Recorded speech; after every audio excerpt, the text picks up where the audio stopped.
Selamat datang ke Nadi Warga. Yang tersirat kami bongkar. Di saat rakyat terus bergelut dengan kos sara hidup yang menekan, tekanan ekonomi yang menghimpit isi rumah, dan keresahan terhadap hala tuju politik negara, satu lagi episod pergolakan dalaman pembangkang muncul ke ruang awam. Apabila barisan kepimpinan akar umbi di sebuah negeri strategik tampil mengisytiharkan hilang kepercayaan terhadap presiden parti sendiri, mesej yang sampai kepada warga bukan sekadar perbalahan dalaman. Ia memberi isyarat bahawa krisis kepimpinan telah sampai ke tahap yang menjejaskan keyakinan ahli, meresahkan penyokong, dan berpotensi mengganggu kestabilan gabungan pembangkang.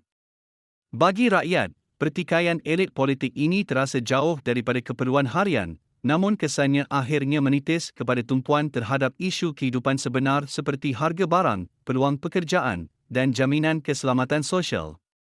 Menurut laporan Sinar Harian bertajuk 14 Ketua Bersatu Johor Isytihar Hilang Kepercayaan Terhadap Muhyiddin, seramai 14 ketua bahagian Parti Bersatu di Johor menyatakan secara terbuka bahawa mereka telah hilang kepercayaan terhadap kepimpinan Tan Sri Muhyiddin Yassin. Laporan itu memetik Ketua Bahagian Tanjung Piai, Musa Khamis, yang mengaitkan pendirian tersebut dengan kegagalan Presiden Parti mengurus krisis dalaman secara berkesan serta dakwaan penyalahgunaan prosedur disiplin terhadap pimpinan utama parti. Laporan berkenaan turut menyebut kebimbangan bahawa tindakan lembaga disiplin terhadap timbalan Presiden, Datuk Seri Hamzah Zainuddin, beberapa ketua bahagian, serta wakil rakyat yang dikatakan menyokong beliau, dilihat oleh kelompok ini sebagai lebih cenderung melindungi kedudukan Presiden berbanding memelihara kepentingan parti dan matlamat perjuangan. Keadaan ini, menurut laporan itu, menjejaskan imej parti di mata rakyat, menggusarkan ahli akar umbi, dan berpotensi meletakkan hubungan strategik dengan rakan-rakan dalam Perikatan Nasional. Laporan yang sama mengingatkan bahawa sebelum ini Datuk Seri Hamzah Zainuddin didakwa bakal dipanggil menghadap lembaga disiplin bagi membantu siasatan berkaitan dakwaan pembabitannya dalam kekecohan Perhimpunan Agong tahunan serta serangan terhadap Presiden Parti. Laporan itu menyebut kewujudan notis panggilan kali kedua bertarikh 6 Februari yang ditandatangani Pengerusi Lembaga Disiplin Parti, Datuk Mohan Radzi Manan, melibatkan 4 aduan disiplin bertulis yang dikemukakan pada akhir September 2025 dan awal Februari tahun ini. Notis tersebut turut menyatakan bahawa kegagalan menghadiri sesi berkenaan membolehkan keputusan dibuat tanpa rujukan lanjut dan keputusan itu dianggap muktamad. Laporan berkenaan menutup dengan seruan Musa Khamis agar Presiden Parti mengutamakan kepentingan organisasi melebihi agenda peribadi, mengambil langkah segera memulihkan keyakinan ahli, dan membuka laluan pembinaan semula parti yang lebih kukuh serta bersatu. Menurut Nadi Warga, keberanian kepimpinan akar umbi di Johor tampil terbuka membawa makna yang besar. Johor ialah negeri dengan simbolisme politik yang kuat, pernah menjadi medan perubahan gelombang sokongan nasional. Apabila ketua-ketua bahagian di negeri ini menyuarakan hilang kepercayaan terhadap Presiden Parti sendiri, ia mencerminkan krisis keyakinan yang telah lama terpendam dan kini meletus ke ruang awam. Dalam politik, perbezaan pandangan adalah perkara biasa, namun apabila proses disiplin dituduh digunakan sebagai alat politik, tafsiran awam beralih daripada soal tata tertib kepada perebutan kuasa. Di sinilah keyakinan penyokong mula terhakis, dan kepercayaan terhadap institusi dalaman parti menjadi rapor. Krisis ini juga perlu dibaca dalam konteks tekanan prestasi pilihan raya kebelakangan ini. Apabila sesebuah parti bergelut memulihkan sokongan, setiap tindakan kepimpinan tertinggi berada di bawah mikroskop awam. Dalam keadaan tertekan, tindakan disiplin mudah ditafsir sebagai usaha menutup cabaran dalaman, walaupun secara prinsipnya ia sebahagian daripada peraturan organisasi. Bagi warga, persepsi sering lebih kuat daripada realiti teknikal.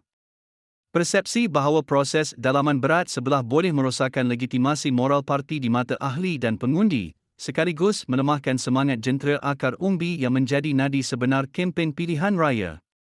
Implikasi kepada Perikatan Nasional juga ketara. Politik gabungan bergantung pada kestabilan setiap komponen. Apabila salah satu parti teras bergelut dengan krisis kepimpinan, rakan gabungan akan membaca isyarat kelemahan organisasi. Ini boleh menjejaskan rundingan strategik, pembahagian peranan, dan pembentukan naratif bersama. Di peringkat lapangan, perpecahan dalaman melemahkan koordinasi jentera, menyukarkan penyampaian mesej pusat kepada pengundi. Bagi rakyat, pembangkang yang dilihat tidak stabil akan dianggap kurang bersedia untuk memikul tanggungjawab mentadbir, sekaligus melemahkan daya tarikan sebagai alternatif kepada kerajaan sedia ada. Peranan Datuk Seri Hamzah Zainuddin dalam lanskap pembangkang turut menambah sensitiviti krisis ini.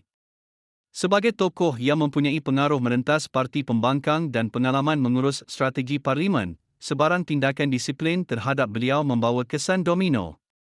Penyokongnya di peringkat bahagian mungkin menafsir siasatan sebagai usaha melemahkan figur yang dianggap mampu membawa nafas baharu. Ini mewujudkan garis pemisah antara kem kepimpinan tertinggi dan kem timbalan presiden. Jika jurang ini melebar, usaha rekonsiliasi akan menjadi semakin sukar dan risiko perpecahan dalaman akan meningkat. Dari sudut tadbir urus parti, krisis ini mengangkat persoalan tentang kebebasan institusi dalaman. Lembaga disiplin perlu dilihat bebas, telus, dan adil. Prosedur yang jelas, peluang membela diri yang saksama, serta justifikasi keputusan yang meyakinkan adalah kunci memulihkan kepercayaan ahli. Dalam era media sosial, krisis yang dahulu boleh diredakan secara tertutup kini mudah menjadi naratif awam yang membentuk persepsi pengundi. Parti politik moden tidak lagi boleh bergantung pada disiplin tertutup semata-mata. Mereka perlu memenangi kepercayaan awam melalui ketelusan dan keadilan yang dilihat. Dari sudut warga biasa, pergolakan dalaman ini terasa seperti kebisingan politik yang mengalih perhatian daripada isu kehidupan sebenar. Namun, realitinya, ketidakstabilan politik memberi kesan rantaian kepada tumpuan terhadap dasar ekonomi, kebajikan sosial, dan pembaharuan institusi. Apabila kepimpinan sibuk mengurus perebutan kuasa, agenda meredakan kos sara hidup, memperluas peluang pekerjaan, dan menambah baik perkhidmatan awam berisiko tenggelam. Rakyat menilai bukan pada siapa menang dalam konflik dalaman, tetapi pada siapa mampu membawa kestabilan dan penyelesaian praktikal kepada masalah harian. Krisis dalaman boleh menjadi peluang pembaharuan jika diurus dengan bijaksana. Pembaharuan memerlukan keberanian membuka ruang dialog, memulihkan mekanisme penyelesaian konflik, dan meletakkan kepentingan ahli serta rakyat di hadapan kepentingan puak. Jika kepimpinan berjaya membuktikan proses disiplin dilaksanakan tanpa pilih kasir dan disertai usaha rekonsiliasi yang tulen, peluang memulihkan keyakinan masih ada. Jika tidak, krisis ini berisiko merebak ke negeri-negeri lain, melemahkan jentera lapangan, dan mengubah imbangan kuasa dalam gabungan pembangkang. Akhirnya, yang dinilai rakyat bukanlah drama politik dalaman, tetapi keupayaan parti menunjukkan kematangan, kestabilan, dan tumpuan kepada kesejahteraan warga. Politik yang matang ialah politik yang mampu mengurus perbezaan tanpa merosakkan kepercayaan awam.